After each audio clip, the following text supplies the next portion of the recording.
คอยถามหัวใจจ้าให้อายแน่ว่ายังแค่ยังเหลืออยู่แค่ไหน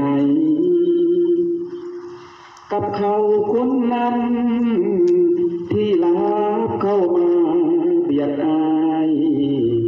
เป็นแค่ช่วงเผลอหัวใจหรือคิดมากไปกว่านั้นอยากให้รู้ว่าอายเดือดร้อนใจมันรักบ่ได้ที่เห็นเข้ามาเกี่ยวพันถึงน้อยใจเจ้าถึงอา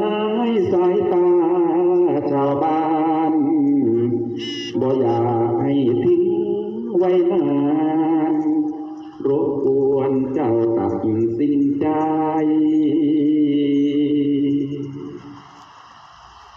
สิให้เข้าไปหรือว่าให้อายเจ็บเลือกคนมีคะแนนเก็บ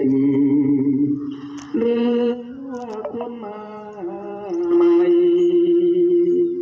ถ้าให้เขาอยู่ก็แปลว่า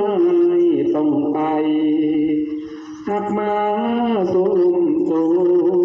ตายหรืออายคนมีน้ำตาขาดเจ้าเขาคงบ่เจ็บปานใดอดีตโบราณทำใจคงบ่หนักหนาแต่อายคนนี้บ่ตายก็คง